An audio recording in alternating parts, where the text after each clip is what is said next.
America అధ్యక్షుడు Donald Trump మరొకసారి టారిఫ్ల పిడుగు వేశారు. 100% సుంకం వేశారు. ఈ మేరకు ఎగ్జిక్యూటివ్ ఆర్డర్ పై సంతకం కూడా పెట్టేశారు.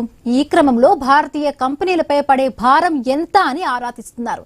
అమెరికాలో ఉత్పత్తి కేంద్రాలు ఉంటే ఆయా కంపెనీలపై సుంకాలు ఉండవు. అమెరికాతో ఒప్పందం చేసుకొని ఔషధ కంపెనీలపైనే 100% టారిఫ్ భారం తప్పదు. ఒకవేళ ఆ కంపెనీలు అమెరికాలో ఫ్యాక్టరీ నిర్మిస్తున్నట్టయితే 20% పన్ను వేస్తారు. తర్వాత పెంచుకుంటూ వెళతారు. జెనరిక్ బయోసిమిలర్ అత్యవసర మందులకు మినహాయింపు ఇచ్చారు ట్రంప్.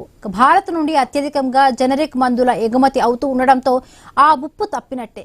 భవిష్యత్తులో జెనరిక్ మందులపై సమీక్షిస్తే ఇబ్బందులు ఎదుర్కోక తప్పదు. జెనరిక్ తో పాటు పేటెంట్ మందులను అమెరికాలో విక్రయిస్తున్న రెడ్డీస్, సన్ ఫార్మా, బయోకాన్ కంపెనీలపై భారం పడే అవకాశం ఉంది.